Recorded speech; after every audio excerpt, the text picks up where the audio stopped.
I'd rather not have it, but the thing is, I am stuck with it and I deal with it every day. Noong 27 years old pa lamang siya, sinabihan si Freddie Roach na unti-unting mawawala ang kontrol niya sa sarili niyang katawan. Para sa isang boksingero, ito na sana ang katapusan. Ngunit para kay Freddie Roach, dito pa lamang nagsimula ang isang mas dakilang laban, isang laban na hanggang ngayon ay patuloy pa rin niyang hinaharap.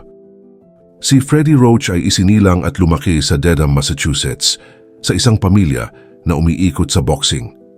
Ang kanyang ama, si Paul Roach, ay dating professional boxer, habang ang kanyang ina, si Barbara, ay isa sa mga unang babaeng boxing judge sa kanilang estado. 5 silang magkakapatid na lalaki at lahat sila ay lumaban sa loob ng ring. Roach got Chavez and he is tattooing Chavez. Sa murang edad, nakasanayan na ni Freddie ang disiplina, tiyaga at determinasyon na kailangan sa boxing. Dito rin niya natutunan ang kahalagahan ng pokus at tapang, mga katangiang nagpatatag sa kanya sa hinaharap. Bilang isang professional boxer, nagsimula siyang makilala sa pro ranks bilang isang lightweight. Tinaguriang The Choir Boy dahil sa kanyang maamong mukha.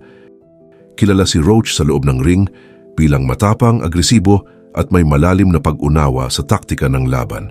Sa kanyang karera mula 1978 hanggang 1986, nakaharap niya ang ilang kilalang boksingero gaya nina Hector Camacho, Greg Haugen at Bobby Chacon. Sa gabay ng legendary trainer na si Eddie Fuch, natutunan niya ang disiplina at taktika na kalaunan ay magtatakda sa kanya bilang isa sa pinakamahusay na trainer sa buong mundo. Ngunit sa kabila ng kanyang pagsisikap at talento, dumating ang pinakamahirap na dagok sa kanyang buhay, ang Parkinson's disease na na-diagnose noong 1990. Some mornings I would get up and I don't feel good, but I just just take my medication, get in the car and go to work. And once I get to the gym, everything's okay. Pero bago po ang lahat, baka pwedeng palike muna ang video na ito. Isang simpleng click lang, pero malaking tulong yan sa aming mga content creators para makagawa pa ng mga kwentong gaya nito. Maraming salamat po. Ang sakit na ito, na unti-unting kumukontrol sa paggalaw ng katawan, ay pinaniniwala ang dulot ng kombinasyon ng paulit-ulit na trauma sa ulo mula sa kanyang karera sa boxing at ng genetic predisposition sa kanyang pamilya. Para sa marami, ito ay katapusan ng pangarap, ngunit para kay Roach, ito ay simula ng isang mas malalim at mas personal na laban. Sa loob ng mahigit 30 years, ipinakita ni Roach kung paano labanan ng sakit sa pamamagitan ng disiplina, tamang medikasyon at ang tinatawag niyang boxing therapy. Araw-araw siyang umiinom ng gamot ng 4 na beses upang makontrol ang panginginig ng kamay at paninigas ng katawan.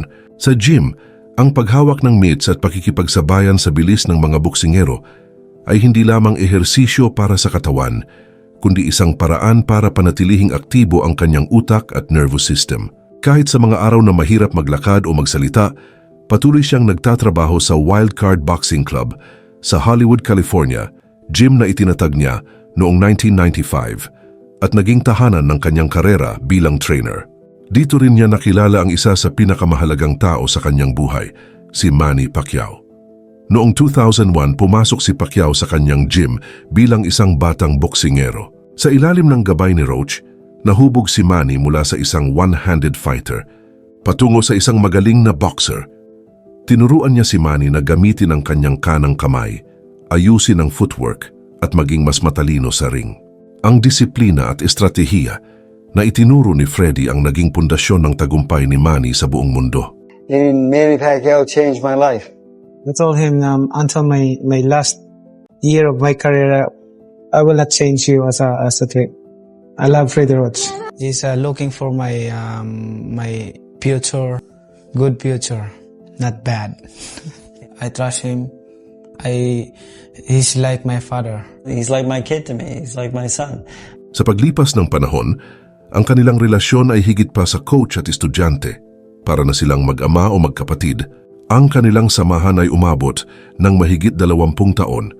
At sa bawat laban, hindi lamang ang tagumpay ang pinagsaluhan nila, kundi ang tiwala at respeto. Kahit noong nagkaroon ng panandali ang break sa pagitan nila noong 2018. Nasaktan daw si Coach Freddie Roach sa desisyon ni Pambansang Kamao Senador Manny Pacquiao na tapusin ang kanilang ugnayan. Nasaktan daw siya sa pagkakasibak sa kanya na hindi man lang daw kinakausap ni Pacquiao. Sa kabila ng mapait na pag-iwalay, dala naman daw ni Roach ang masayang alaala kasama ang Pambansang Kamao. Muling bumalik si Manny kay Freddie dahil sa matibay na pundasyon ng kanilang samahan. Ang kanilang chemistry sa loob ng ring ay hindi lamang nakatulong kay Manny na maging alamat, kundi nagbigay rin kay Freddie ng yaman, kasikatan at panghabambuhay na legacy bilang trainer. Dahil sa standard na hatian ng 10% mula sa premyo ni Manny, kumita si Roach ng milyon-milyong dolyar mula sa mga laban ng Pambansang Kamao, kabilang ang laban kay Floyd Mayweather noong 2015. Ngunit bukod sa pera, ang tunay na kayamanan ni Freddie ay ang karangalan at respeto na nakuha niya sa loob ng boxing at sa buong mundo. Sa parehong paraan si Manny rin ay hindi magiging alamat kung wala si Roach. Ang strategy, disiplina at gabay na ibinigay ni Freddie ang nagbigay sa kanya ng pundasyon upang maging isa sa mga pinakamahusay na boksingero sa kasaysayan. Sa kabila ng tagumpay at yaman, nanatili si Roach na simple at nakatuon sa gym. Bukod kay Pacquiao, humawak siya ng mahigit 50 world champions gaya nina Mike Tyson, Oscar de la Hoya at Miguel Cotto. Kahit ngayon aktibo pa rin siyang humahasa ng mga bagong prospects tulad ni Iana Verduzco at iba pang batang boksingero na inaasahang sisikat sa mundo ng boxing. Sa kanyang wildcard gym na ipinagdiwang kamakailan ng ika-30 na anibersaryo, makikita pa rin ang dedikasyon at pagmamahal niya sa sport. Mula madaling araw hanggang gabi, si Freddie ang sentro ng aksyon. Sa personal na buhay naman, hindi agad nag-asawa si Freddie at wala siyang anak sa loob ng maraming taon. Ang dahilan, ang boxing ay naging kanyang buong mundo. Ang bawat araw, bawat drill, bawat laban ay kumain sa kanyang oras at puso. Sinasabi niya sa mga panayam na para sa kanya, ang kanyang mga boksinggero ang itinuturing niyang mga anak at ang wildcard gym ang kanyang tahanan. Ang kanyang dedikasyon sa sport ang naging dahilan kung bakit hindi niya nauna ang sariling pamilya. Ngunit sa wakas nakamit din niya ang personal na kaligayahan. Noong June 2023, ikinasal si Freddie Roach sa kanyang longtime partner na si Marie Spivey sa loob mismo ng wildcard gym. Si Marie ay naging katuwang niya sa pagpapatakbo ng gym at sa pag-aalaga sa kanyang kalusugan. Kahit walang sariling anak, ang kasal na iyon ay simbolo ng tagumpay. Sa kanyang personal na buhay, isang simpleng seremonya, ngunit puno ng kahulugan, pagmamahal, at suporta mula sa mga taong pinakamalapit sa kanya. Ngayong 2026, si Freddie Roach ay patuloy na nagtatrabaho at inspirasyon sa maraming tao. Pinatunayan niya na sa kabila ng sakit, sa tulong ng disiplina, determinasyon at boxing, maaari pa ring mamuhay ng may layunin, kasiyahan at tagumpay. Para sa kanya, ang paghinto sa boxing ay hindi opsyon. Ito ang kanyang buhay, ang kanyang therapy, at ang kanyang legacy. Ang bawat mitt na hawak niya, bawat drill na tinuturuan niya, ay patunay na kahit ang pinakamahirap na laban, ang laban sa sariling katawan, ay kayang pagtagumpayan ng determinasyon at pagmamahal sa kung ano ang ginagawa mo.